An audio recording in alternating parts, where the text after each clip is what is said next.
Atataine Eigee Khallaga Eigee Yumne Khallaga loiraga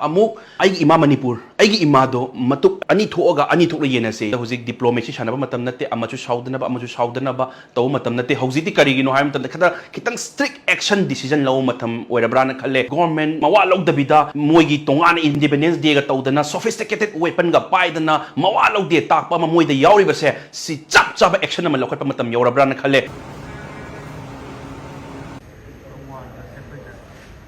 Koi ngarangi relief camp da mori dagi lakpa koi chinau singi family gi members singi koi gi PMJAY gi beneficiary gi card yen bada koi gi makoi da tholakpa maming koi gi government authorized tawdaba village gi maming tholakpa sida koi nungai manda na ina koi gi Ministry of Health and Family Welfare gi PMJAY scheme pariba section dugi in charge da ina complaint am launch tawjabane do isamak khakting na unazai adoda koi gi joint secretary duna masamak na haibira pai matung ina PMJAY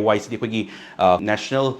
Health Authority ki makhada leibanina aduda complaint forward tawe do technical meeting ama state coordinator ga taw matamda mahakna haibirakbagi matungina aikoi gi 2011 ki matungda aikoi gi district anoba form tawbasing sigi data sing makoida laite laibase se pikhalakadabase state health agency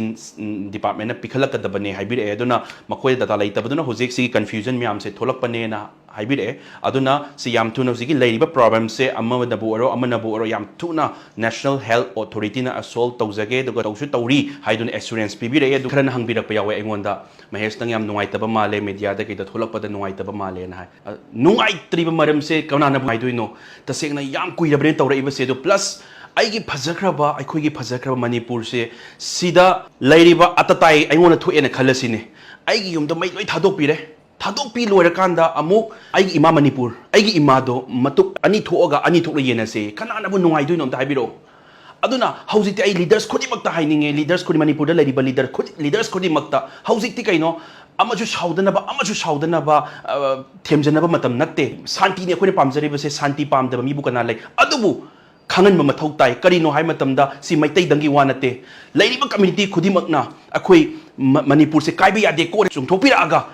sima chumi ko sina lalle ko aran base sini ko makoi integrity break tong na ba tawi ko kadi nahan yengbiyoo 10 MLA duna separate administration amu haire adugi matungda amu DGP ama tongana chief secretary tongana bibiro aduga leiriba mayam separate administration haibaga chap manana makoi hairi adu taragadi si Manipur ki integrity kaina ba tawrapa potni ko haina leibiriba leaders mayam chongthopiro hairiba demand toriba meeting se punishment ama yaunana security national threat amani haiduna makoi si punishment piba mathau tare themjanaba matam nate huji karino haibadi numise atokimatic sange aduna leibase akoi Manipur se phajagraba community khudima pullaga nusi chanan leiminaba mamani sida akoi Meitei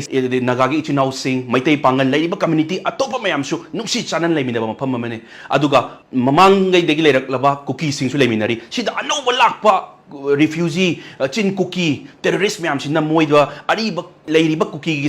community leijariba si amu moida brainwash tawre hairakanda handa achauwa balance ama thoan base si makoi tawriba demand si demand du tabai mahuta pirakpa numitu da moise punishment piba yarabane adun leibiriba mayam se taseng haragadi yam nuaizadabdi karino hai matamda hujik diplomacy sanaba matam natte amasoo saodanaba taw matam natte hojiti karigino hai matamda khada kitang strict action decision law matam oirabrana khalle noina toido yam thin laliko adu taragadi si punishment noida phangadabni ko haibase si state government su central government gi advice na su pibam thokpa matam yorabrana khalle natragadi matung tarakpada su atopa mi community mama pandagi memar natraga su atopa community gi mi malakhlaga akoi separate administration piro akoi Manipur ji thugai rasi atopa community lakshlaga sum separate administration sum tawraga ta hairaga tawba taragadi Manipur ge yamna moina tawning ko si tawba maming onthokni matamda onthokpa masagi ipanat ipunat matam ipu matamdagi thonjaramba maminga se pangonda onthokpa daidi mokoina tawning ko si tawba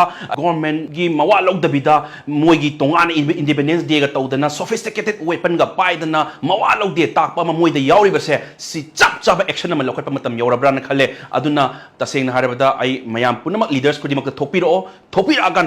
thopiragana Manipur nungshiba leaders sing haijage Manipur nungshiba leader mayam loi thopiro aduga achumbani aran mase noini ko nakoi se dandi phangdaba yadi haibagi kholause pulap lawminasi thank you